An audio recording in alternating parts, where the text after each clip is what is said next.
Hello বিয়াস, আসসালামু আলাইকুম রহমতুল্লাহি ওবরাকাতু। কেমন আছেন সবাই? আশা করি সবাই ভালো আছেন, সুস্থ আছেন, নিরাপদে আছেন। তো আপনারা যেখান থেকে আমার ভিডিও দেখতেছেন, দেশ বা দেশের বাইরে থেকে, আশা করি সবাই ভালো আছেন, সুস্থ আছেন, নিরাপদে আছেন। তো আপনাদের সুস্বাস্থ্য কামনা করে আজকের নতুন ভিডিওটি আরম্ভ করতেছি। আজকে যে বিষয় নিয়ে আলোচনা করবে সেটা হচ্ছে মরণবান। তো এই মরণবানটা কী, কীভাবে কাজ করবে, একটু যে সব কিছু বুঝিয়ে দেবো, হাতে কলমে সব কিছু শিখাই দেবো, বুঝাই দেবো। আপনারা পুরো ভিডিও দেখবেন, তাহলে বুঝতে পারবেন। আর এগুলো কুফুরি কাজ ভাই, আপনি ভুলভ্রান্তি করবেন, কাজ তো হবে না, উল্টা আপনার সমস্যা হয়ে যেতে পারে। অতএব আপনি কেন রিস্ক নেবেন? আপনি পুরো ভিডিও দেখবেন, জানবেন, শুনবেন, তারপরে কাজ করবেন, 100% সফলতার সহিত আপনি কাজ সম্পূর্ণ করতে পারবেন।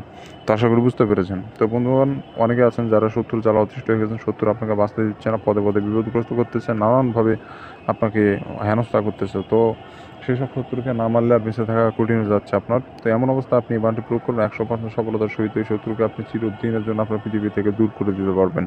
তো অল্প সময়ের মধ্যে শত্রু মারা যাবে, এটা আপনার মাত্র 1 থেকে 2 দিনের মধ্যে কাঙ্ক্ষিত শত্রু মারা যায়। শত্রু দেশে থাক, দেশের বাইরে থাক, পৃথিবীর শেষ প্রান্তে থাক, যেখানে থাক না কেন, আপনার কাজ হবে। আর যারা নকশা জানেন, চিনেন, বোঝেন, তারা নকশা দেখি বুঝতে পারছেন নকশার ক্ষমতা কতটুকু। আর যারা জানেন না, আপনি কাজটি প্রয়োগ করেন, তাহলে বুঝতে পারবেন আপনার শত্রু কতটা কষ্ট পেয়ে মারা যাবে, আপনি কল্পনাও করতে পারবেন না। আপনি যতই ওর বড় শত্রু হন না কেন, আপনি ওর মৃত্যু দেখতে পারলে আপনি নিজেই হতভম্ব হয়ে যাবেন, কষ্ট পাবেন।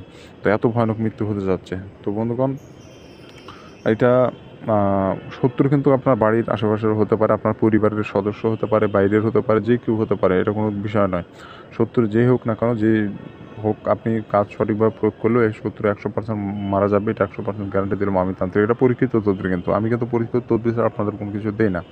তো যাই হোক বন্ধুগণ, আমার চ্যানেলে নতুন এসে থাকলে অবশ্যই চ্যানেলটি সাবস্ক্রাইব করে পাশে থাকা বেল আইকনে ক্লিক দিয়ে অন নোটিফিকেশন অন করবেন, এতে করে পরবর্তী সব নতুন নতুন ভিডিওগুলো দেখতে পারবেন সবার আগে। তো আমি বান বশীকরণ থেকে শুরু করে জিনপুরি সাধনা, বিভিন্ন টোটকা তদবির নিয়ে আমি ভিডিও দিয়ে থাকি। আপনারা কী ধরনের ভিডিও চান অবশ্যই কমেন্টে জানাবেন। তো এই যে মূলত নকশাটা দেখতে পাচ্ছেন, এটাই আপনার বহুল পরীক্ষিত মরণবান নকশা। এই নকশার মাধ্যমে আপনি আপনার শত্রুকে চিরতরের জন্য শেষ করে দিতে পারবেন। তো এই নকশা লেখার জন্য আপনার লাল কালি ব্যবহার করবেন। লাল কালি, পুরো নকশা লাল কালি দিয়ে লিখতে হবে আপনাকে। পুরো নকশায় লাল কালি দিয়ে লিখবেন, পুরো হরফ সংখ্যা যা যেটা আছে সব কিছু লাল কালি দিয়ে লিখবেন। সাদা কাগজের উপরে লাল কালি দিয়ে সম্পূর্ণ নকশা আপনাকে অঙ্কন করতে হবে। সাদা কাগজের উপরে লাল কালি দিয়ে সম্পূর্ণ নকশা আপনাকে অঙ্কন করতে হবে। আর যখন অঙ্কন করবেন, দিনটা যে কোনো দিন হোক, সমস্যা নয়, তবে রাত হতে হবে। রাত 11টার পর, রাত 11টা, 12টা, 1টা, 2টা, যে কোনো টাইমে আপনি নকশা অঙ্কন করেন, সমস্যা হবে না, কিন্তু গভীর রাত হতে হবে। গভীর রাতে আপনি নকশা অঙ্কন করবেন। দিনে কখনো ভুল করে নকশা অঙ্কন করতে যাবেন না, দিনে অঙ্কন করলে নকশা কাজ করবে না। আশা করি বুঝতে পেরেছেন। তো যাই হোক বন্ধুগণ, আপনারা যখন নকশা অঙ্কন করবেন, আশেপাশে কেউ যেন না থাকে, নিরিবিলি জায়গায় বসে একাকী বসে সম্পূর্ণ নকশা আপনাকে প্রস্তুত করতে হবে। নকশা লেখার সময় কারোর সাথে কোনো রকম কথাবার্তা বলবেন না, কারোর সাথে কথা বলে যাবে না। নকশা লেখা হয়ে যাবে, তারপর কথা বলেন, সমস্যা নেই, কিন্তু নকশা লেখা অবস্থায় কারোর সাথে কোনো রকম কথাবার্তা বলবেন না। তো আশা করি বুঝতে পেরেছেন। তো যাই হোক বন্ধুগণ, নকশা লেখা হয়ে গেলে নকশার নিচে আপনাকে শত্রুর নাম এবং তার পিতার নামটা দিতে হবে। শত্রুর নাম এবং তার পিতার নামটা আপনাকে সুন্দর করে বসায় দিতে হবে। তো আপনি নকশার নিচেও দিতে পারেন, অথবা যে সাইডে নকশা লিখতেছেন তার অপোজিট সাইডে, বিপরীত পৃষ্ঠায় আপনি নামগুলো দিতে পারেন। শত্রুর নাম, পিতার নাম, ঠিকানা, এগুলো দিতে পারেন। তো নকশার নিচেও দিলেও হবে, বিপরীত সাইডে দিলেও হবে। নকশা যে কোনো জায়গায় নামগুলো সঠিকভাবে দেওয়া থাকলেই হবে, সমস্যা হবে না। তো এভাবে করে আপনাকে পুরো নকশাটা আপনাকে অঙ্কন করতে হবে। নকশা অঙ্কন করা হয়ে গেলে নকশাটা আপনাকে মোমবাতির আগুনে পোড়ায় ফেলতে হবে। মোমবাতির আগুনে পোড়ায় ফেলতে হবে, তাহলে আপনার মূলত কাজটা শেষ, আপনাকে আর কিছু করা লাগবে না। আমি সবথেকে সহজ যেগুলো তদবির সেগুলো আপনাদের মাঝে উপস্থাপিত করার চেষ্টা করি, কারণ কঠিন নকশা দিলে আপনারা পাবেন না।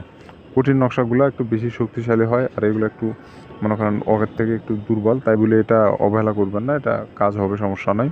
আপনারা কাজ করেন, সফলতা অবশ্যই পাবেন। আর আমি তো আছি, সমস্যা নেই। আর যারা অনুমতি নেবেন, চ্যানেলটা সাবস্ক্রাইব করবেন এবং কমেন্টে নাম লিখবেন, অনুমতি পেয়ে যাবেন, সমস্যা নেই।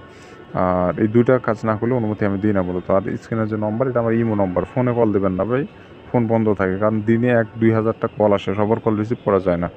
এই জন্য আমি ইমোতে অ্যাক্টিভ থাকি সব সময়। আপনার ইমোতে মেসেজ বা ভয়েস দিয়ে রাখবেন, আমি উত্তর দেবো ইনশাল্লাহ। তো এই ছিল মূলত বিষয়। ভালো থাকবেন, সুস্থ থাকবেন, দেখা হচ্ছে পরবর্তী কোনো এক নতুন ভিডিওতে।